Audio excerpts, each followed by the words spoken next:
You ever feel like that one toxic band member just brings down the entire vibe for the whole band? They bring down the creativity and the passion for everybody. Well, today we're cutting through all of the noise and we're going to talk about how to handle toxic musicians in your band. We're going to give real talk about that.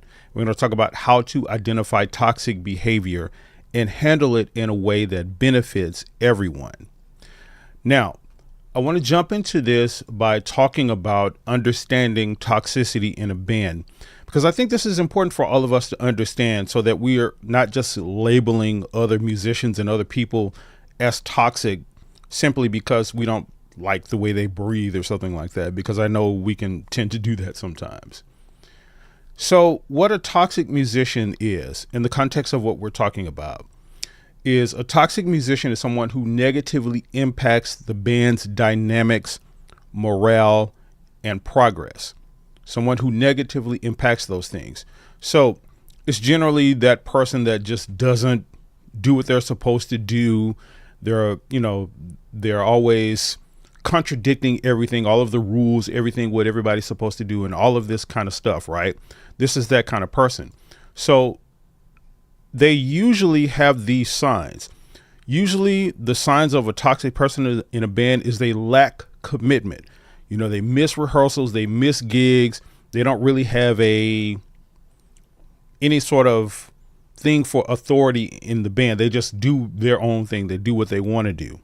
Right. And then also drama creation. This is a big one. They create a lot of drama, conflict, and gossip. Right. These are the toxic musicians. These are the ones that talk about people behind their back. Right. They, usually they're at fault for something and they deflect onto other people. If you bring something to their attention, hey, you were doing this or you didn't do that, they talk about somebody else. And then they get mad and then it makes them not want to follow the rules even more. Right. So definitely drama creation is a big one. Now, another one is the unwillingness to collaborate. Really, really big one there. Like they're not a team player. These toxic people, they're not team players. They're very self-oriented and self-centered, and they want to do their own thing. Like they think things are about them and they think the world revolves around them in some way. It's about what they want, what they don't want. And if they're not getting those things, then it doesn't matter. Like they don't have any care for anything or anybody else. And then another important sign is that they show is the disrespect for boundaries.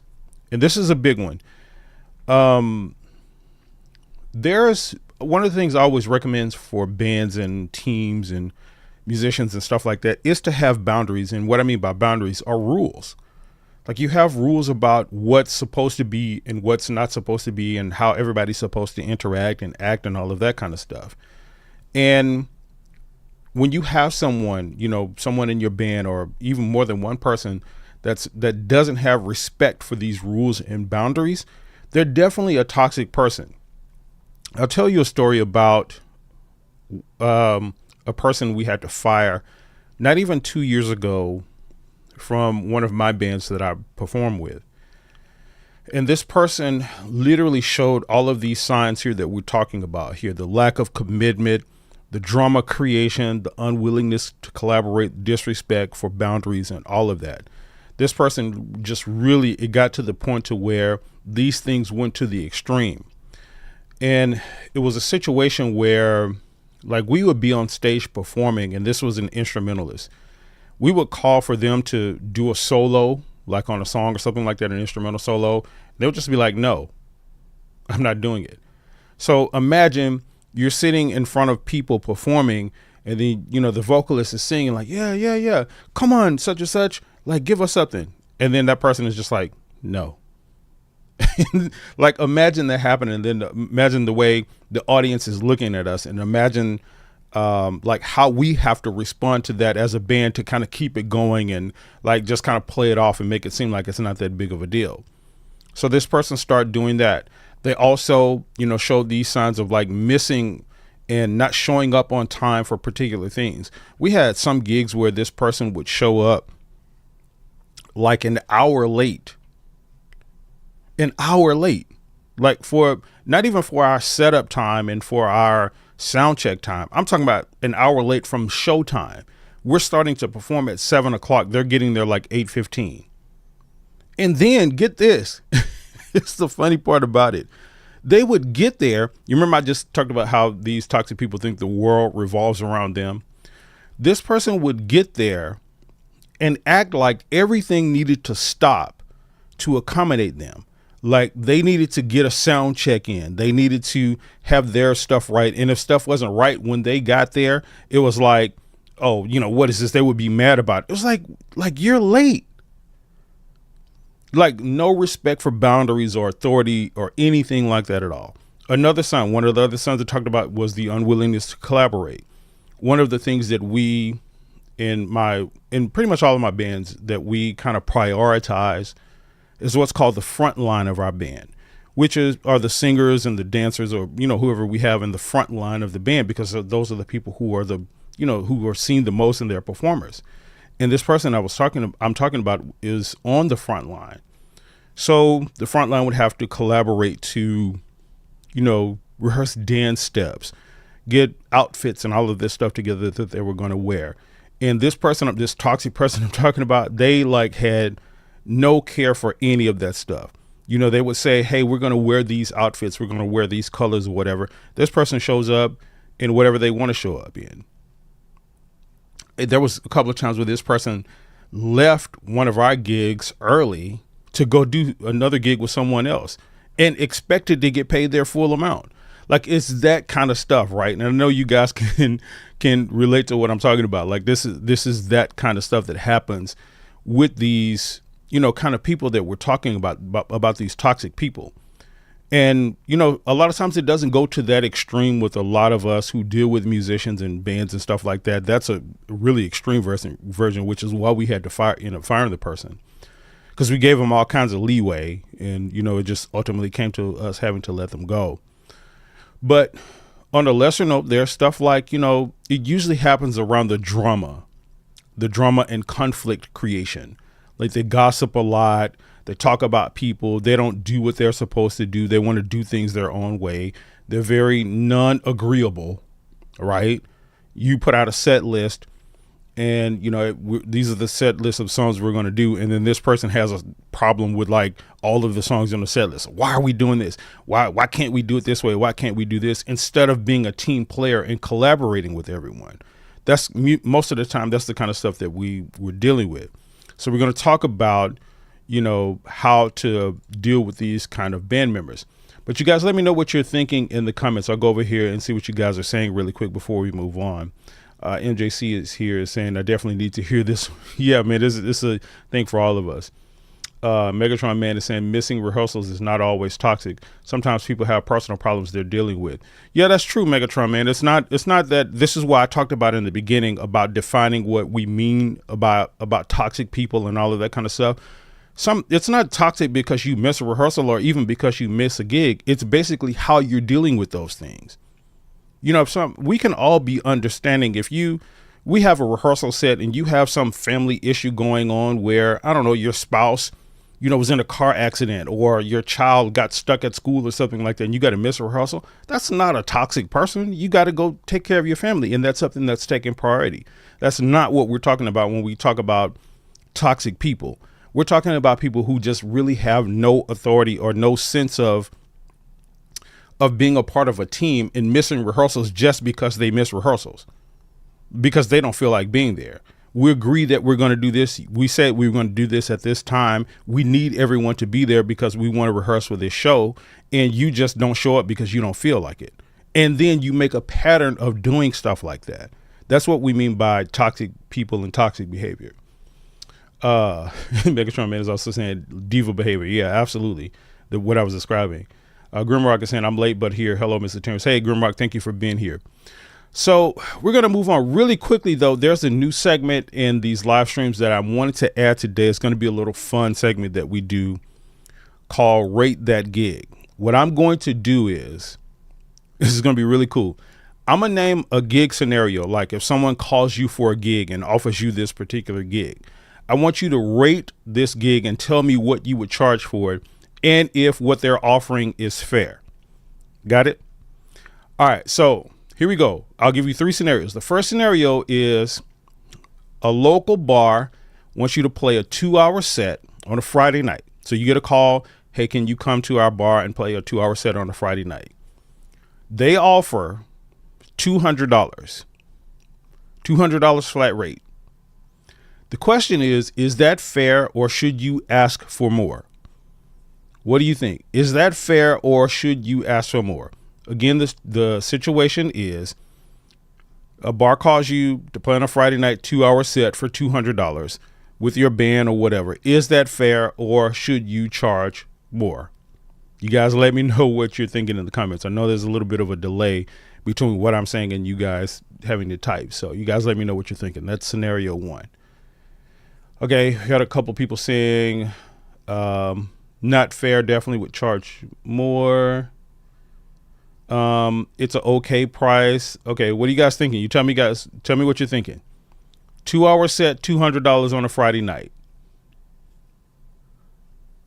Okay, we got most seem like everybody's saying they would charge more. That's kind of only fair. Wendell saying only fair if you're a solo act. Okay, that's a response. Okay, so 200 for a small band, 2 to 3 hours, we would charge $500. So basically not fair. You would charge more. Yeah, Eric, whatever your side, whatever your act is, if you got a band, if you got a 3-piece, 2-piece, 5-piece, whatever it is the $200 fair, no matter what the situation is. So it seems like most people are saying they would charge more. So, all right. Yeah, for me, my answer to that is definitely charge more. I mean, we're talking about 2 to 3 times that minimum for what I would do. So that's it. Yeah, Robert saying 2 to 3 hours, $500. Okay. So scenario 2, here's the scenario 2. This is a good one. So a charity event. Now this is the trick. A charity event asks you to perform for say 30 minutes and they're offering you exposure and free food, but no payment. So a charity event, they're offering you to play. They want you to play for 30 minutes. They give you free food, but they're not paying you. And it's, they say it's exposure, that exposure thing we talk about all the time. Do you accept this gig? And how do you value it, even without money? So would you accept this 30-minute gig for food, but no payment for a charity event? No matter what the charity event is, let's just assume it's a charity event for something that's positive, that you deem as positive. Would you accept this gig? I know there's a lot of contingencies with that, like distance you have to travel and all of that kind of stuff. Let's just think about it in general. Would you accept that 30-minute gig for exposure and food and no payment? What are you guys saying? Robert's saying we don't charge for charity events. We donate our time. We limit to only 1 to 2 free events a year. Okay.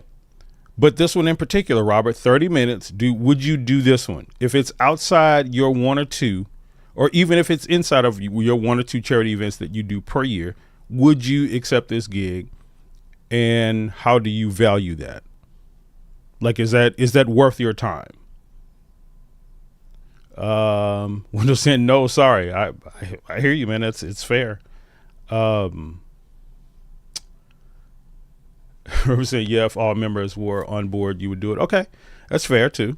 That's fair. Okay.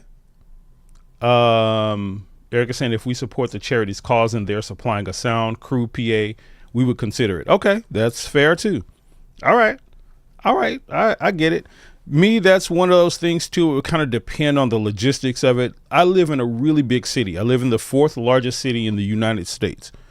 So everything, when you're in a big city like that for us, I mean, you have to consider travel and gas and traffic and all of that. Minimum, everything takes minimum 35, 45 minutes to drive to. I mean, going to the grocery store here is a 25, 30-minute trip easily. I mean, and that's without traffic. I mean, if you get in 5 o'clock traffic, that can double your time. So there's a lot of consideration when you're in a bigger city and stuff like that. That's why I brought in stuff like that. Felipe is saying, I view charities differently. If I can contribute my time and music for a cause I believe in, then yes. You can also play for a charity event as a donation and charge your normal rate. True. That's absolutely true. All right, cool. All right. So last scenario, I got one more for you. Robert saying we will make sure to get a receipt for the event so we can add it to our taxes. Yeah. Yesterday was tax day too. So yeah, that would be a good idea. All right. So last scenario before we move on and continue talking about dealing with these toxic musicians. This is a good one as well. All right. So here it is. A small music festival. So it's a music festival. They want you to headline the stage. They want you to be the headliner for this event or this festival for 45 minutes. It's a 45-minute set and offers you $1,000 for travel and expenses. Now, the caveat here is this gig is out of town. Let's say it's a 3-hour drive from you. 3-hour drive out of town for a 45-minute music festival, $1,000, and you're the headliner. Is this a great deal? The question is this a good deal? Is it a great deal? Would you take it? Or would you negotiate better pay from that? You guys let me know. So again, it's a music festival. It's a small festival. It's not like this huge audience and stuff like that. It's maybe a community event or something like that. Maybe a couple hundred people will be there. So something medium size or smaller. They want you to be the headliner. Your band, your act, whatever you have, you're going to headline this show for 45 minutes. And the offer is $1,000 plus travel expenses. The question is it a good deal or should you negotiate further? Robert saying this one is too easy. Let me know what you're thinking, man. Let me know what you're thinking. Would you negotiate further or is this, is this a good deal? Robert saying, yeah, 45 minutes is a breeze. We drive 3 hours for a 45-minute set for just under that. Okay, that's fair. All right. So $1,000. So Rob, I'm curious, Robert, how big is your band? How many people you have in a band, or how would you divide up the pay between your band members? Everybody gets paid evenly, or what? So would that be like if you got 5 members, everybody gets $200 a piece? Is it like that? So you guys let me know. Everybody let me know what you're thinking. Again, it's a music festival. You got a 4-piece. Okay, cool. All right. So that's not too bad. Then everybody's making $250 a piece. Yeah. Okay. Grim Marcus saying, I think so. I'd for sure do it. Like Robert, I've driven 3 to 4 hours for a gig for well less. Okay. All right. That's fair. All right. I got you. So for me, honestly, well, let me say before me. So Tyler saying it's a good deal, but you should always see what options they're willing to raise to. Okay, gotcha. Avery saying, yeah, for a 4-piece band, definitely. For me, the answer for me is I would negotiate further. It's not a bad deal. It's not that it's terrible, like somebody's offering you like $50 and some potato chips to drive 3 or 4 hours or something like that. So it's not a bad deal, but in a band, so let's say I have a 4-piece or a 5-piece band. I can do multiple pieces for my band, but let's just say I take the smallest unit. It would have to be a minimum of, if we're headlining doing something, I would want to take an act, really put a show together. So it would be a minimum of 5 people for me. So you're talking about $200 a piece. Now, this is what you guys got to think about. You're talking about rehearsals. You're talking about equipment. You're talking about, do they have backline? Like I think somebody's mentioning now. Do you have to carry your own stuff? Are you going to have to pay for hotel rooms? Well, I did say they're going to. Okay, so I'll take that back. They said they're going to take up travel expenses. So they'll pay for your hotel room and all of that kind of stuff if you got to stay. But driving there and all of that kind of stuff, the time, maybe something that you would miss going there if you have to stay the night and come back the next day and all of that kind of stuff. $200 or $250 per person for me and my band and what we do. That's really, really on the low range. That would be for something we would do in town for like the same thing, like even a smaller gig than that. That would be something really small for us. I would negotiate probably double that, at least try to get double that. I'm not necessarily saying I would say no to it. It would depend on the circumstances. But generally speaking, I would at least want, in a situation like that, all my band members to make a minimum of $500 a piece. A minimum. You're talking about traveling. Again, we're in a huge city. You may have to take off work. You have to think about all of these things. So there's a lot that goes into it. Um, so Robert is saying we are a popular weekend warrior band. Okay, cool. David is saying it really depends. We drove from Boston to New York and they gave us 75, but we were in college with no CD yet.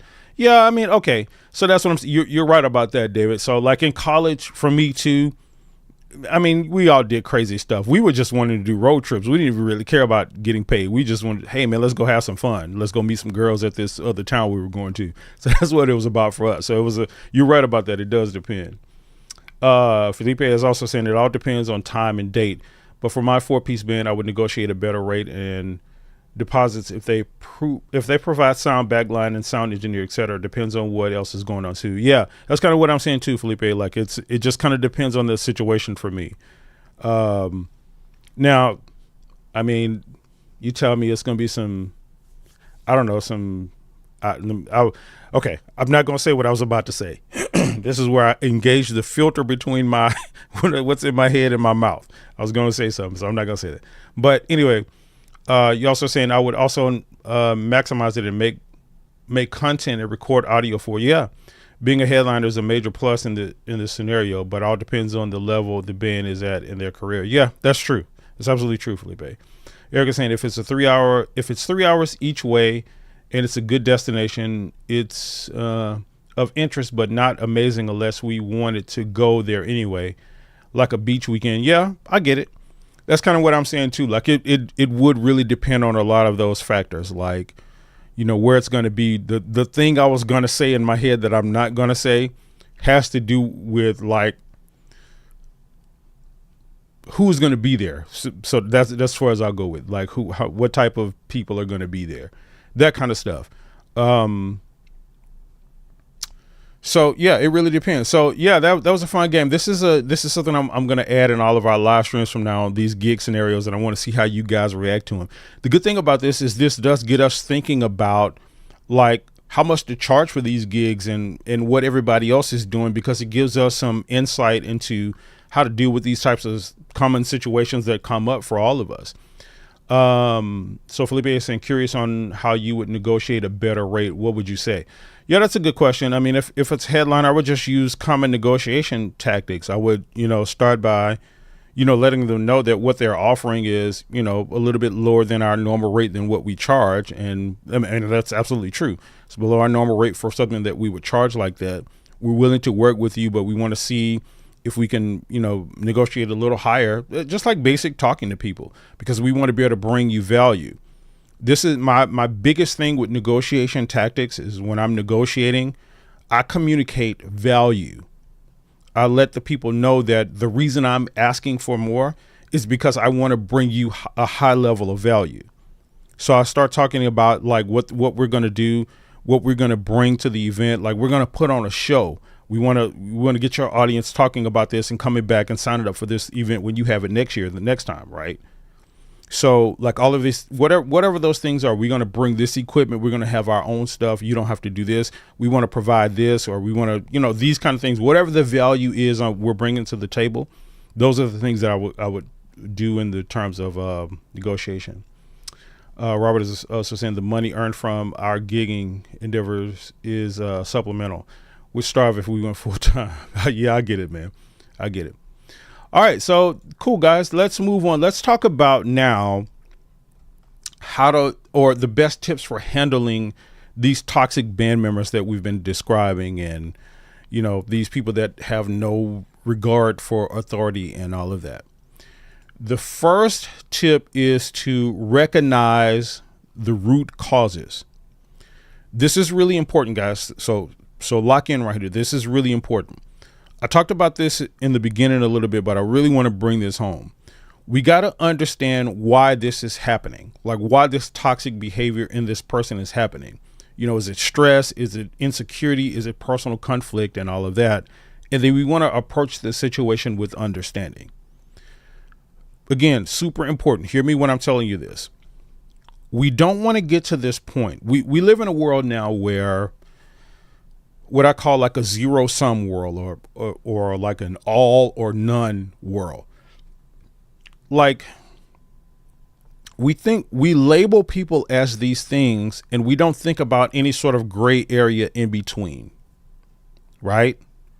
Now, sometimes rightfully so. Sometimes a toxic person just is a toxic person, and that's the way it is. That's how it's going to be. But in many instances, it's not necessarily what we view it as. We don't want to just haphazardly throw this label on people and call them toxic and say just because, again, we don't like the way they breathe, or, we don't like their snare drum on their drum set, they're a toxic person. And I'm saying that, like, even seriously, it sounds glib, but like, we tend to label people like that in this world we live in today. Like, we don't like them, something about them, we label them as toxic. That's not a toxic person. That's why I corrected that when someone asked that in the chat earlier about just missing a rehearsal. No, we're not talking about somebody that just, has some family stuff going. That's not a toxic band member. That's a person with priorities. So I want to be really specific about that. And then, so when we're dealing with that, we want to understand what's causing that toxic behavior. A lot of times we will find the humanity in people when we approach this situation with understanding. We're going to talk about how to do that, but I really want to drive that home. We don't want to label people.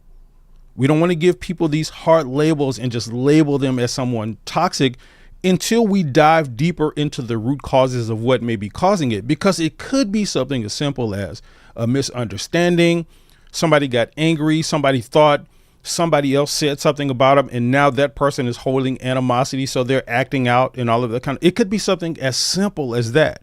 So we don't want to just haphazardly label these people. So again, the first thing is to understand the root cause and approach it with understanding.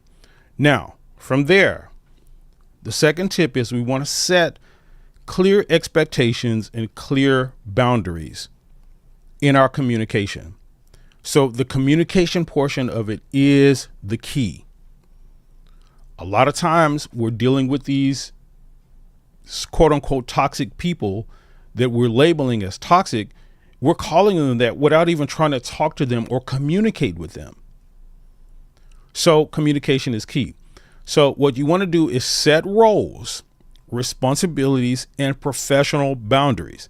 You remember how I talked about at the beginning, a toxic person or toxic musician is one of these people who has no regard for professional boundaries and all of that kind of stuff. They just do what they want to do.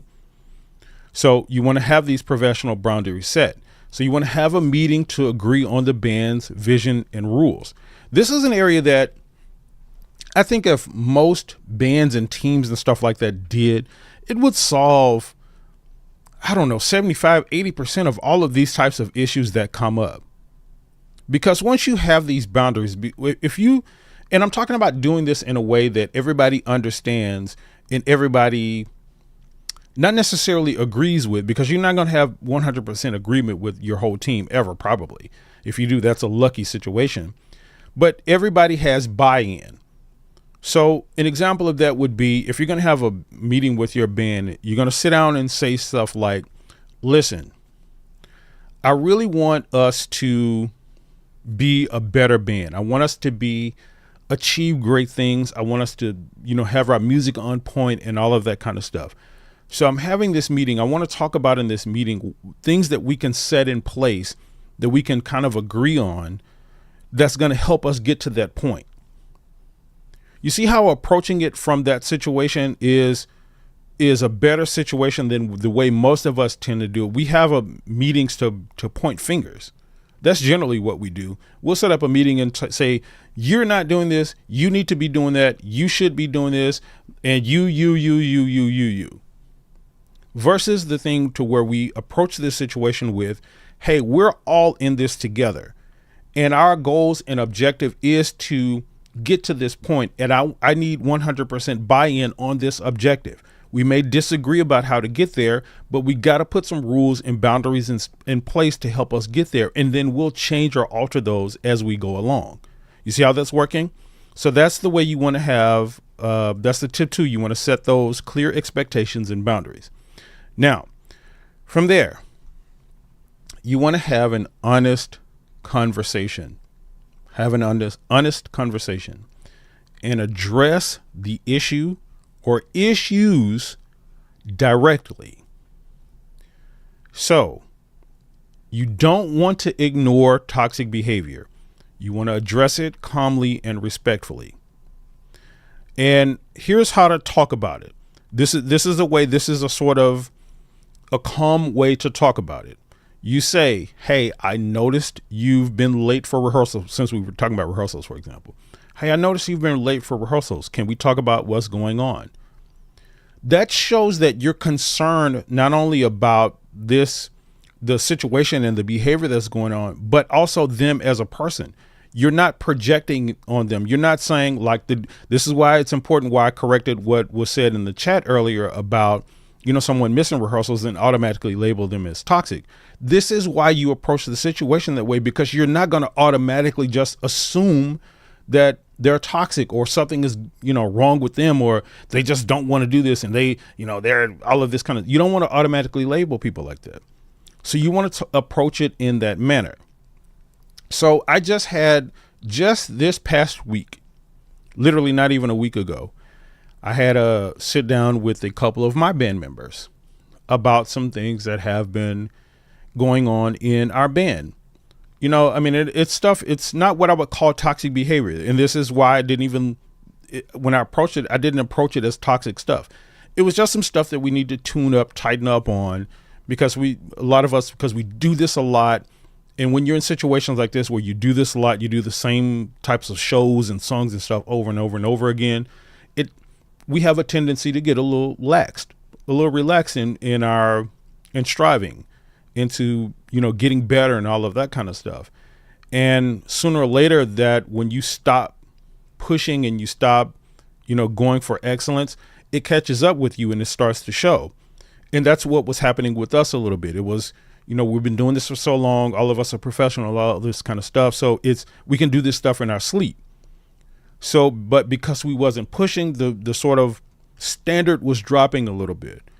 And I wanted to meet with a couple of my band members to, talk about this and we had a really, really, really good conversation. And this is the way that I approached it. And it went really, really well. In a situation where you would think that normally people would be like, when you bring an issue, most people get defensive, right? Most people will say, oh, I noticed you've been, you kind of haven't been singing this song and stuff, right? They usually go to stuff like, well, it's because such and such, they're not coming in on time. Like the drummer is playing too loud. Like it's usually that stuff, right? We've all heard that. But it was none of that because of the way that I approached this situation. I approached it in a manner that exactly what I'm talking about. Hey, guys, we were sitting down at dinner and they were saying, hey, guys, I'm really concerned about this, us getting our sound right. What's happening. There's a couple of issues and stuff happening on stage with this, these songs, we need to tighten this up and all of this kind of stuff. And I'm really wondering if it's anything going on, is anything I can do as a musical director for the band to kind of help out with that situation. What do we need to do? Because I really want us to be excellent, because I know all of you here are super talented. Like I'm approaching it in that manner. Right. And I'm telling you, the response I got from it even surprised me. Like everybody, they locked into what I was saying. They was listening to what I was saying. It was like, yeah, like Terrence, like you're right. It's such and such. This is, this has been happening. There are some issues that, are kind of contributing to this, not us. But you're right. What you're saying, it really is us, and we need to do this and we need to do that. And I'm sitting there like, oh, like the angels came down at the table while we were talking, and I'm just like, oh, wow. It's like, okay, guys, so let's do this. And we agreed on what we're going to do moving forward and how we're going to handle the situation. We all left. We all hugged each other. It was a big kumbaya moment. That's really what it was. And this is why I'm talking about how to have this honest conversation. This is why this is tip 3. You have this honest conversation and you address these issues directly. You don't kind of beat around the bush about it. You say, hey, these things are an issue and I'm concerned about them. You don't be like, well, yeah, such and such is, yeah. So what? And then you start making stuff seem like it's a person. And then that person is wondering, like, are they talking about me? That's the way a lot of us deal with this. We have that passive aggressive way that we, kind of handle stuff. But anyway, yes, this is the next tip. You have an honest conversation about it. Now, tip 4. This is, for me, the absolute most important tip of them all. It's the absolute most important. And that is, you lead by example. You be the positive influence that you want to see.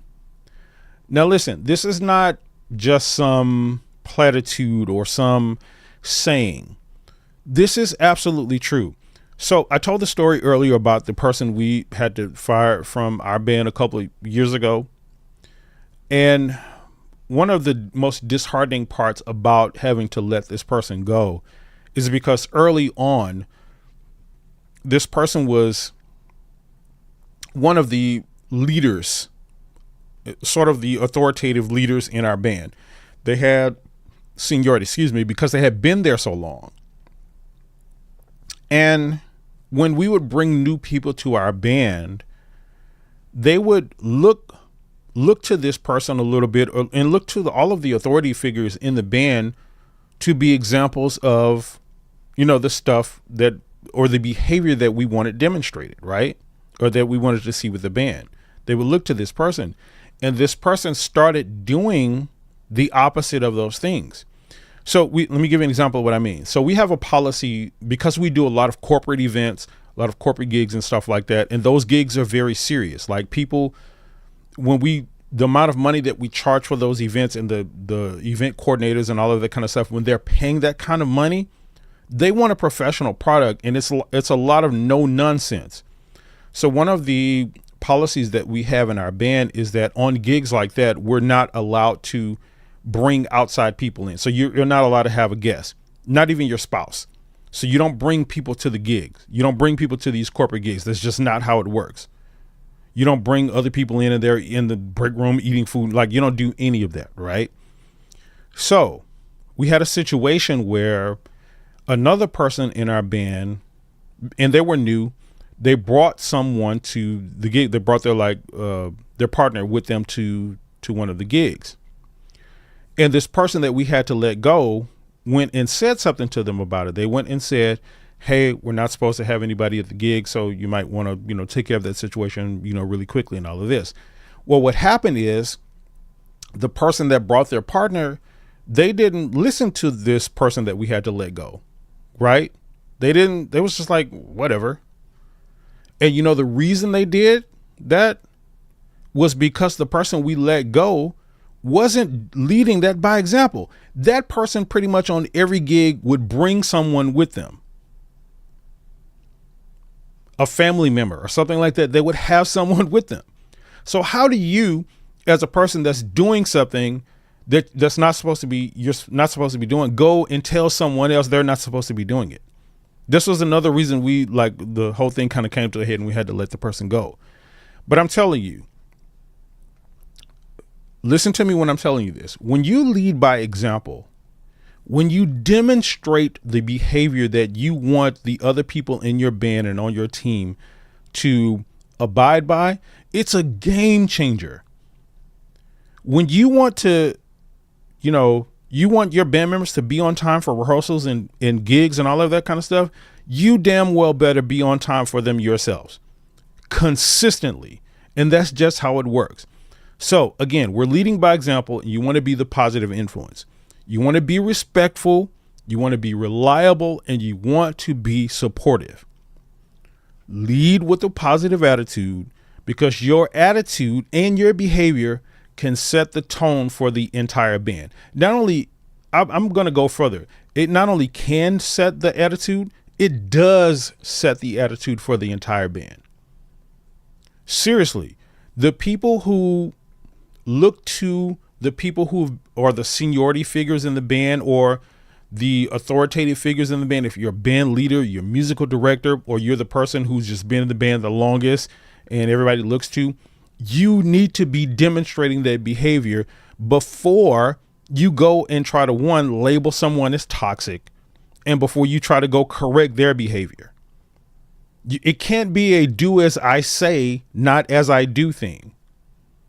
You need to be demonstrating that. So whatever the rules and the boundaries that you're setting in your band or that you have in your band, you need to be demonstrating them. You need to be the poster child for those things. Point blank, period. Now, let me just say It doesn't mean you need to be perfect. It doesn't mean you're going to be on time. Every single thing you've been in this band for 15 years and you've been on time every single time. You leave room for accidents and you may have a flat tire or whatever, that kind of stuff. But I'm just talking about on a consistent basis. Whatever those rules and boundaries are, you need to be following them first. So that's tip number 5. You're going to lead by example. Now, I'm sorry, that's tip number 4. Now, tip number 5 is this. You have to establish consequences. This is a big one too. And you got to be ready to make these tough decisions if necessary. That includes letting people go or firing them or, whatever those things is, docking their pay, all of those kind of things. Because if the toxic behavior continues despite the talks and stuff that you're having with them and all of that, you got to be prepared to ask them to leave. Ask them to, not, fire them. That's basically what it comes down to, because this is the key. Your band's success has to come first. Your band's success has to come first. And what that means is that it can't be about any individual's personal stuff, and we can be as understanding and stuff as we can be. We can exercise empathy and all of that kind of stuff. And we absolutely should. We should go to the furthest extent that we can go with that kind of stuff. But if it gets to a point to where, like this person I was talking about that we had to let go, where this toxic behavior was becoming a threat to the success of our band, like, this stuff was starting to be noticeable that this person was doing to audience members, that we had audience members come up and say stuff about this person. Right. And it started to be a bad look for our band. That costs us business. When you have stuff like that, when people see that kind of stuff going on, they automatically in their mind, they're like, well, this band got some issues or something happening here. Like we may not want to hire them. They sound good and all, but whatever. Right. So they started to become a threat. And the band's success has to come first. It can't be about any individual team person or any team member's personal issues. And we can be empathetic about it, even to the extent of what I'm calling the understandability of it, if that's a word. Like, let's say this person that we're labeling or we're saying is exhibiting this toxic behavior has legitimate issues that they're dealing with that's, causing them to do these things, causing them to be late for gigs, rehearsals, and all of this kind of stuff. Let's say they have legitimate stuff going on with that. We want to be as, again, empathetic and as sympathetic to those things as possible. But even in these legit instances, if it's a continuous thing to where it starts to become a threat to the band's success, we may have to consider getting somebody else and letting them go. And maybe bringing them back at a later time. Like that's something too. Maybe just, what they're called from jobs now, laying people off, and, maybe bringing them back later when those issues have been handled and they can dedicate themselves more. Like even in those situations, we have to establish consequences. This is important because this is how you really handle a lot of this toxic behavior and stuff. And this is the reason that a lot of it continues. Because we don't really put consequences in place for that. If somebody's late for so many shows and so many rehearsals, you might have to dock their pay before they start being on time. And it's a shame that it has to be like that. It's a shame that it comes to that. But you may want to put a policy in place. Look, man, it's about this band's success. We need you here for these gigs on time. If you're not showing up on time, if you're missing sound checks and all of this kind of stuff, you're threatening the success of the band. So we're going to have to dock your pay. 50%, whatever the percentage is, 25, 30%, whatever it is, you got to put consequences in place.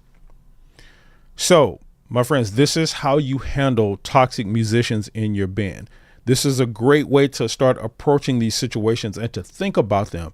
Again, the most important thing here is to not just automatically assume and label people as toxic or anything like that without diving into the root causes of it or diving deeper into that the whole situation in general, because again, it could be something as simple as a misunderstanding that could be corrected by one of the tips that we're talking about here, through communication, through talking to them like a person, not just going to them and pointing fingers at them. And then the other thing is, the most important thing outside of that is you being the sort of poster child and demonstrating the behavior that you want to see in your band, and then establishing those consequences when those things don't happen. So you guys tell me what you're thinking of here. Let me go over here and check out the chat for a while. Oh my God, you guys have been bringing in a lot of comments here. Let's see. Let me scroll back up. Robert's Bass Karaoke saying musicians are egos and musicians. Maybe you meant musicians' egos and insecurities are all bundled up. Musicians are broken people. We wouldn't be a musician if we were normal. I see where you're going there, Robert, but I don't necessarily agree. This is what I mean by that. One of the things I said here while we were talking about this is not labeling people as something just without kind of diving deeper into it. What I do agree on is that, well, what I will say is that I think we as people in general, not just musicians, we all are quote unquote broken to some extent. We got issues and all of this kind of stuff. I do think that there are particular issues that are specific to musicians that we deal with. That's why I talk about them so much. But just automatically saying that we're broken and that we're insecure and all of that kind of stuff may be a little bit of an overreach. So it's not necessarily that I totally disagree with what you're saying there, Robert, but I would just be careful about kind of phrasing it that way. And I know you don't mean any harm about it. I know you're a good guy. You don't mean any harm by it. I'm just saying, in the spirit of what we're talking about here, I would just be careful of kind of putting those kind of overall arching blanket labels on musicians, just in general.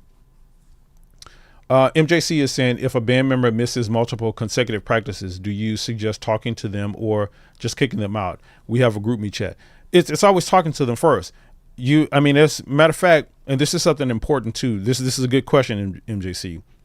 You kind of need to have something in place where you're catching those issues as they happen. It should never be a point to where this person has missed 5, 6, 7 rehearsals and you're just now bringing it up. Like it can be to a point like that where it gets so far beyond the veil of like normality that kind of stuff becomes normal. Like we just start to accept it. Oh, such and such is going to be late. No, if it's an issue, you kind of you give them once or twice. Once it happens outside of that, you bring up the issue. And again, it's not about kicking them out. It's not about like you bringing up to fire them. It's just that, hey, look, bro, like just I said, you come to them and talk about it. Hey, man, I noticed that you've been kind of late rehearsals. Can we talk about like what's going on with that? Like, so because it's important that we're here for rehearsals and stuff like that. And you give that person a chance to explain any issues and stuff that's happening. And then once you all both come to an understanding, you can understand that, okay, well, maybe it's best if we just change our rehearsal time. Maybe then the person can be there. Like I said, a lot of this stuff can be solved with like simple fixes just by communicating about it. So sometimes it's something simple. It doesn't even have to get to the point to where you're kicking them out and firing them and all of that. So yeah, that's the way that I would approach that.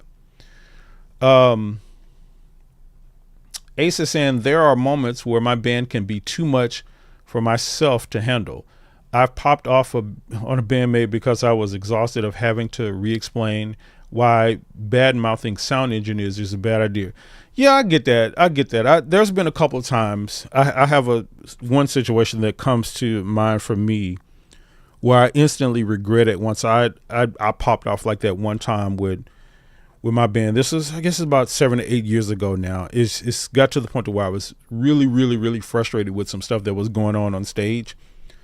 And I popped off about it, and I immediately was like, "Oh my God, I shouldn't have said that, because it shouldn't have gotten to that point."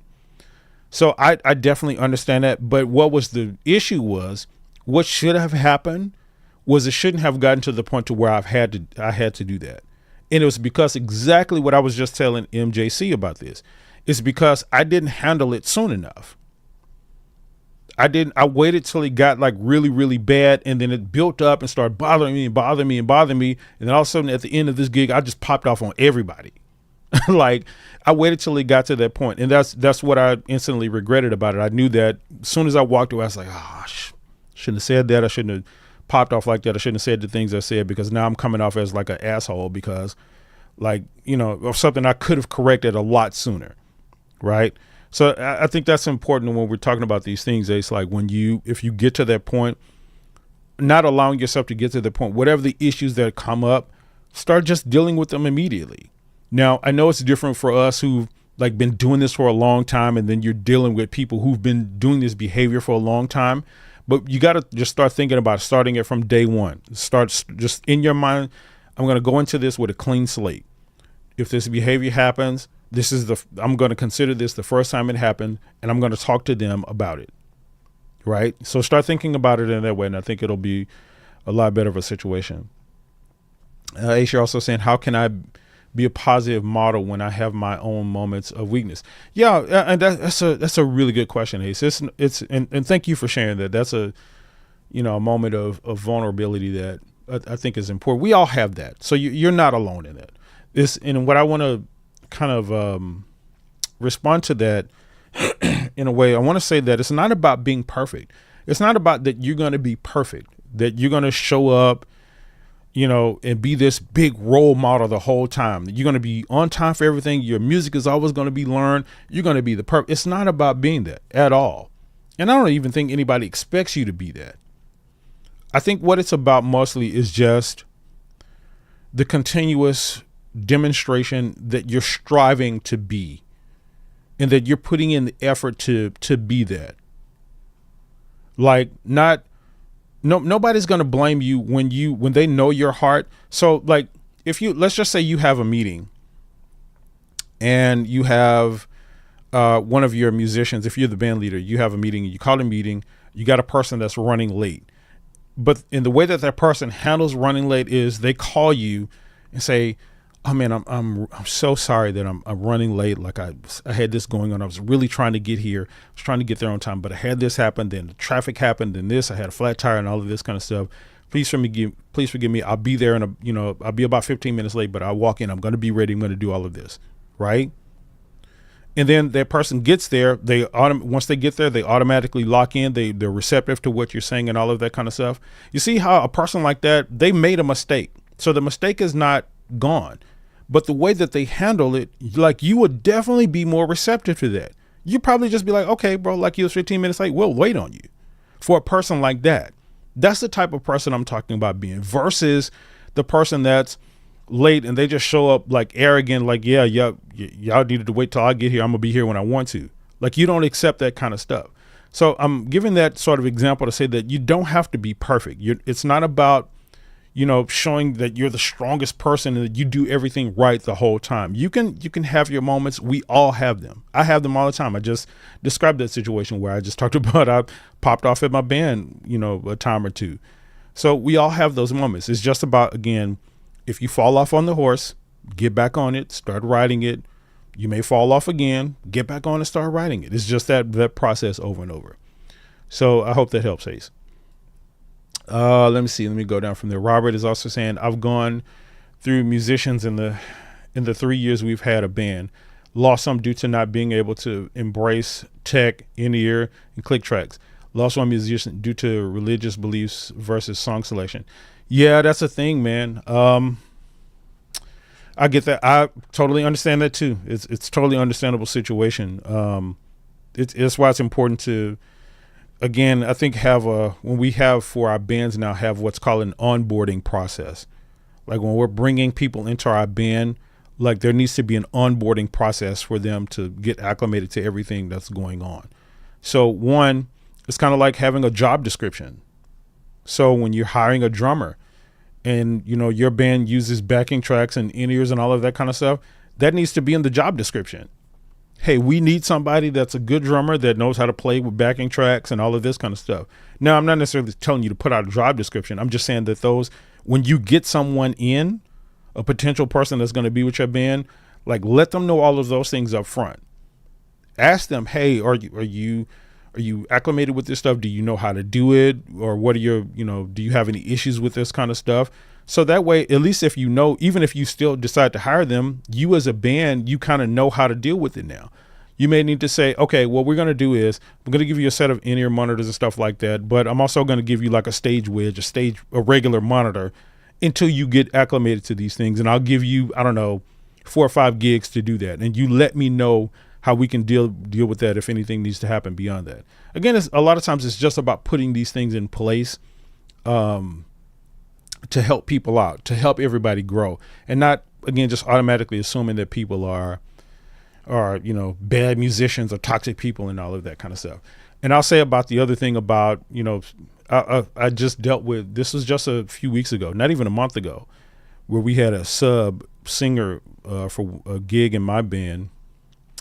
And this person didn't want to do some specific songs because of their religious beliefs. I've always thought some of that kind of stuff was a little strange to me, is because it's like you're cherry picking. It's like the songs that you say you can do. Do you not realize this song is about like love and sex and all of that kind of stuff? Did you just miss that? But because this other song is talking about something like that blatantly, like you saying you can't do it. But whatever. To each his own, no judgment from me. So it's just some things you can't do anything about that. It's just about finding some people who are willing to do whatever the type of music is that you do. And, letting people, more power to them. Let them go be merry. Let them, have a great life. It's just about what it is. If you have a specific thing that you do, somebody else can't do that. It's just like the drummer. If you got a drummer that can't play with backing tracks, hey, I'm not saying you're a bad drummer. You're just not the drummer for this band. And that's okay. So that may be the way to deal with a lot of that too, Rob. Wendell is saying 100% agree. I'm usually first at rehearsals and gigs and last to leave. I also know the material the best. Yeah, it is. That's the thing. That's me too, Wendell, in most cases. And here's the thing I'll say about that. I'm talking about me here. What I've had to do over the years is to make sure my intentions about that were kind of pure. The reason I'm saying that is because I think there's a tendency for a lot of us musicians to be like what you and I are and what you're talking about there, Wendell, is because we want to be seen as that person. And there's a danger there of being arrogant, right? There's a danger there of being like, I'm the be all, I'm the know it all, so be like me.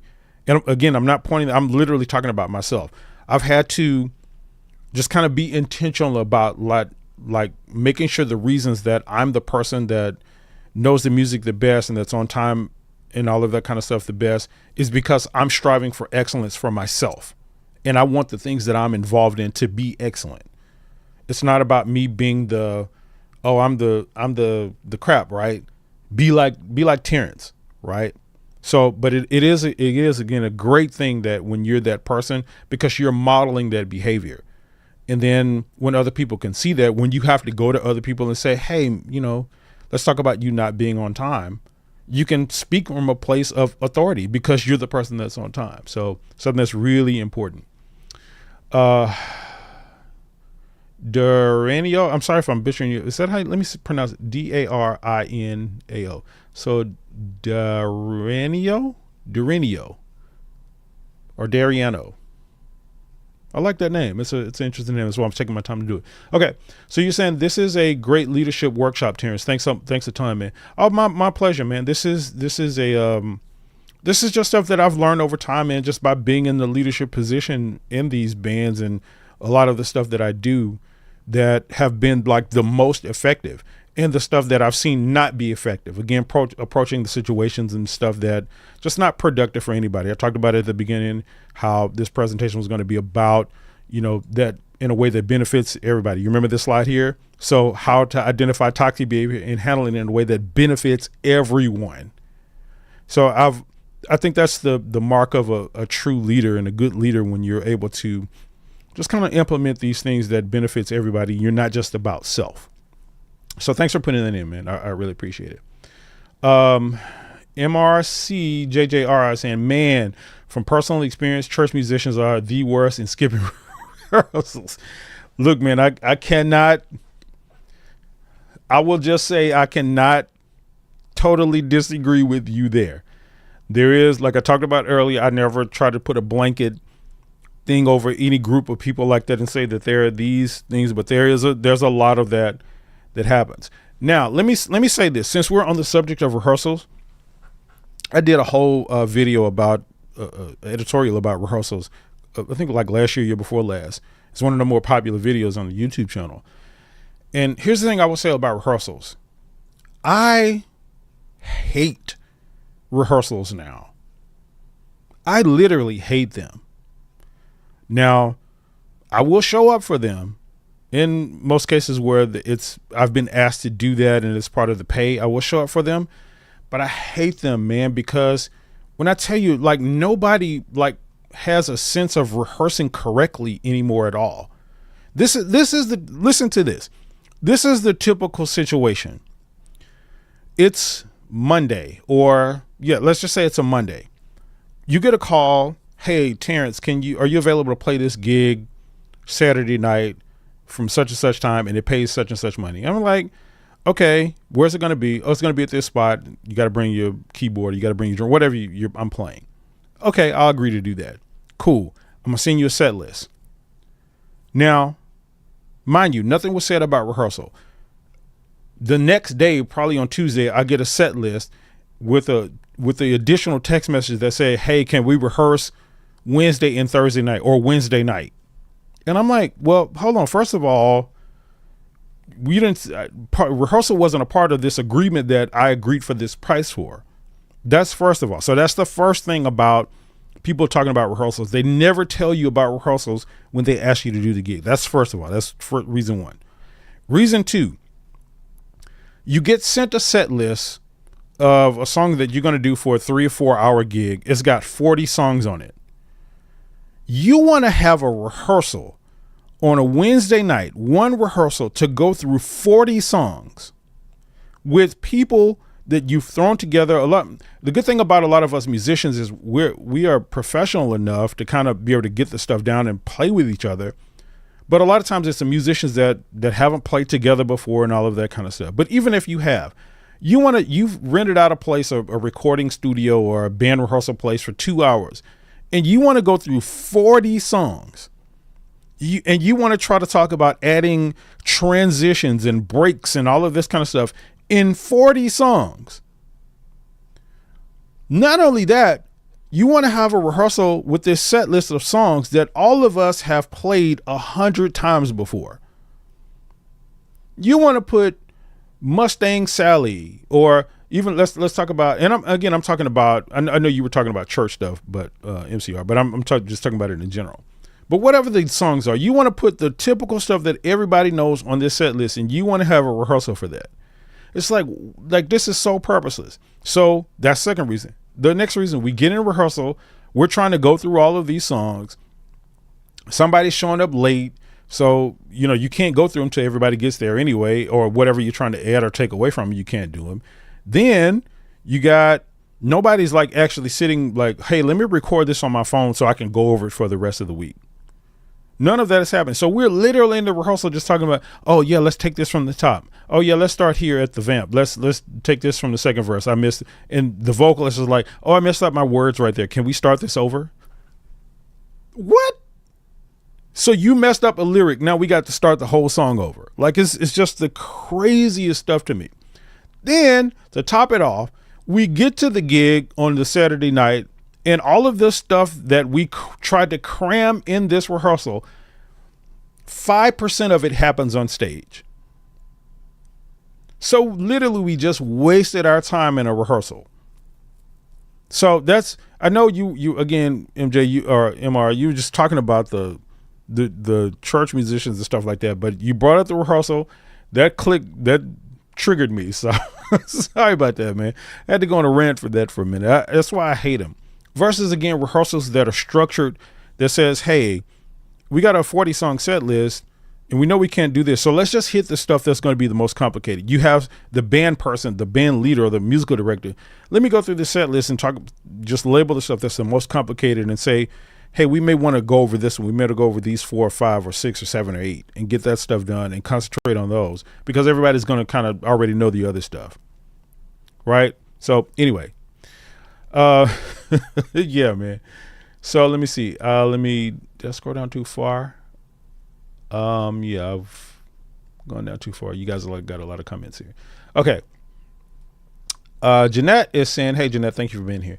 You're saying, Felipe, if you're playing, oh, you were talking to Felipe. You guys are having a conversation there. So let me just make sure I don't want to read out your comment if it's just you guys having a conversation. But if you're playing for a charity event and donation, who would be paying your normal rate? Are you charging the sponsor? Okay, you guys are having, so this between you. You're saying I'm confused. Okay, so y'all are talking about that. Put that to your taxes. Got it. Okay. Okay. I'm scrolling down here to the comments, trying to get past y'all's conversation. That's fine. Interesting saying, I really appreciate the advice. I will contact the person directly and ask. I've noticed, yeah, you haven't been able to make any practice. Is there anything we can do to help? It's a great way, man. Great way to do it. That's 100%. 100%. Definitely report back, man, and let me know how. Like, come in on one of the videos or send me an email or something. Let me know how that works out, man. I would definitely be curious about that. MJC is sorry. You're saying sorry about 3 to 4 minutes behind the live video. Yeah, no problem, man. I know a lot of people when you come on and stuff, like, you want to start from the beginning because you want to catch stuff, so you kind of scroll back in it. So no problem. And the video will be here. So yeah, no problem at all. Artist saying, yeah, as a musician myself, I'm not rehearsing that many songs for maybe $150 to $200. Yeah, man. And to me, it's not even really it kind of is about the money on the front end, because one, what I agreed to do, you didn't ask me about a rehearsal in the first place. If you put a rehearsal in there again for somebody, and I know this, when I talk about this, it's kind of hard for a lot of people that don't live in larger cities to understand. But when you live in a larger city, there's a lot of consideration. Like I mentioned earlier, I live in the 4th largest city in the United States. That means there's always traffic. That means there's a consideration of at least 30 to 40 minutes minimum drive everywhere you want to go, or the majority of places you want to go. Most people here drive hour, 2 hours to get to work every day. So there's a lot of consideration when you're talking about that. So that means not only the rehearsal time, you're talking about doing a rehearsal, say from 7 p.m. to 9 p.m. I got to leave my house probably by, 4:45, 5 o'clock just to get there on time, to get in there, set up my stuff on time, to be started for the rehearsal on time. And then you talked about that, coming back home, you're talking about the 30. So you're talking about blocking sometimes 5 or 6 hours out of your evening for a rehearsal that people go to just put in time for these rehearsals that's not really achieving anything. That's mostly what it's about for me. So, yeah, it's not really about the money for the rehearsal, so to speak. When you call me about a gig and you say, hey, Terrence, Saturday night, such and such, we're going to have a rehearsal for it. Wednesday night is paying this. I know up front to whether I can agree to that or not. So when you tell me that, I can say yes or no. That's not the problem. It's a problem with getting there and it being unorganized, not being productive, and, in no way solving any kind of issues that's going on. That's my biggest problem with it. Avatar saying, been building an event band for years. Finally got it right. Hardest part was finding people who trusted the process. Yeah, I get that. Any advice on attracting musicians who see the vision even without gigs? Oh, that's a really good question, man. Really, really good question. Here's how I would answer that.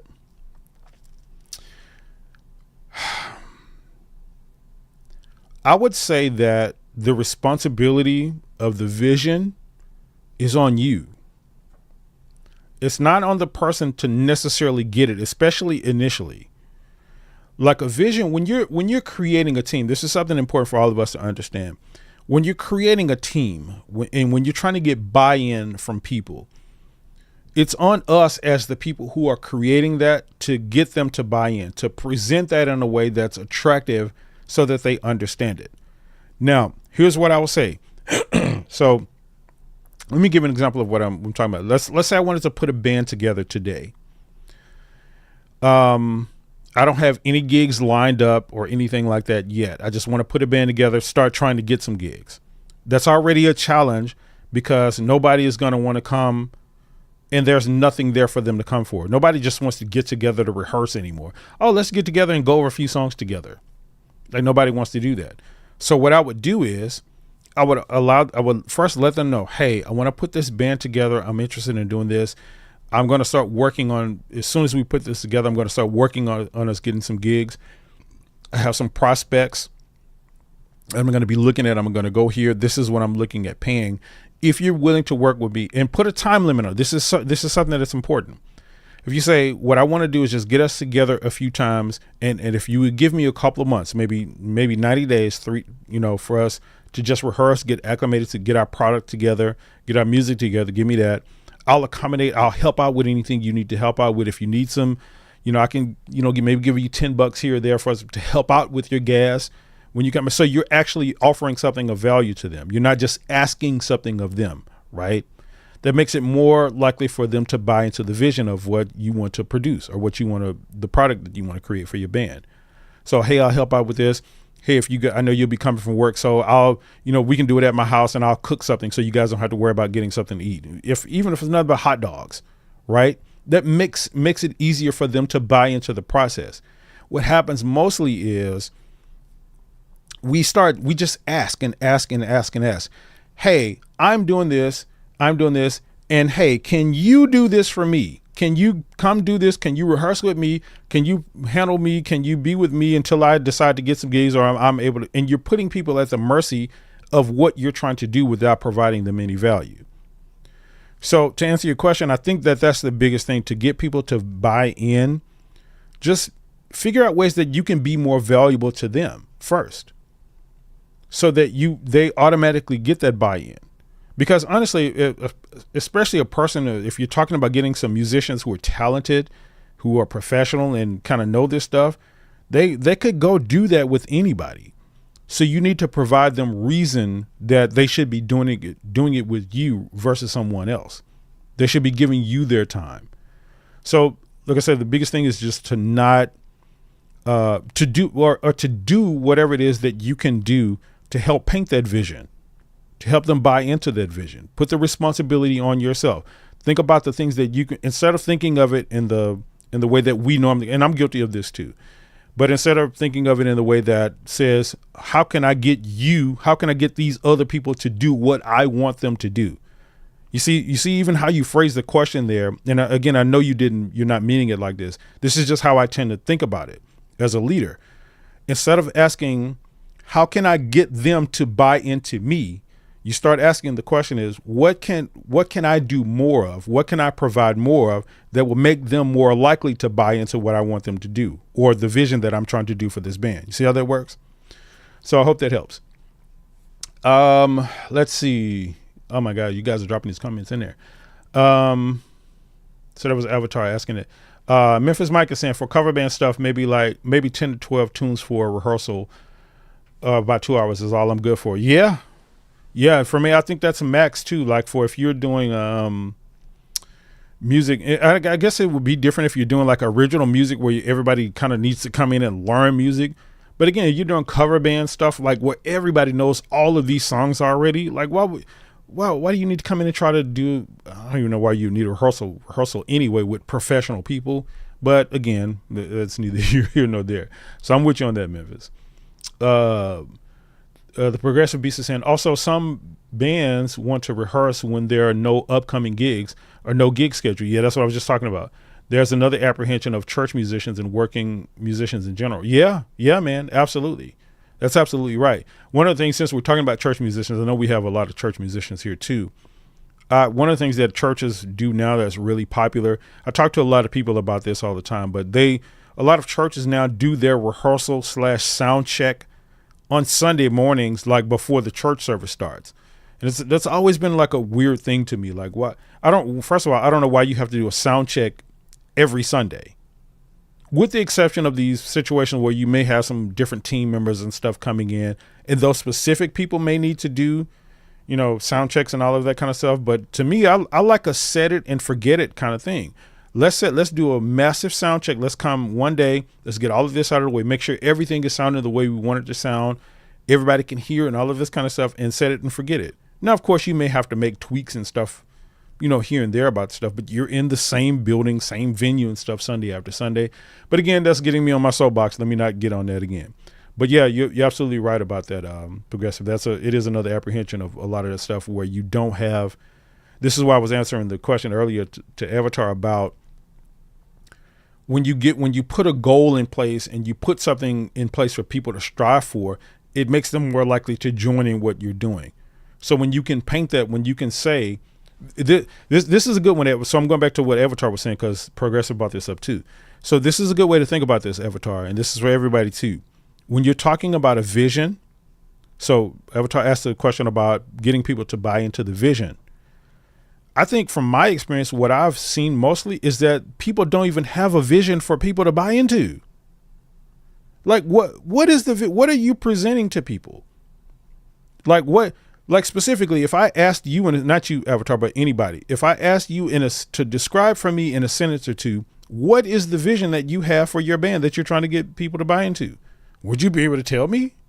Like clearly, hey, in 5 years, we want this. I want to be able to achieve this. I want us to be working here. I want us to have these kind of gigs. I want this kind of band. Like, would you be able to tell me that?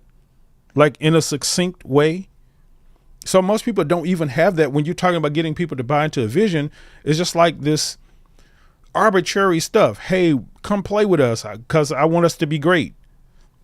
What does that even mean? Like, you know what I mean? So that's something that's important. So when you have that, when you're able to produce that and you put that in front of people as something to meet, it definitely makes them more likely to buy in because you have something specific for them to meet. Let's see. I'm scrolling too far again. Hold on. Okay, there we go. Bruce is saying, enjoy your content, man. Do you also charge for practices when you practice with the band? Also, what portable organ would you recommend for church?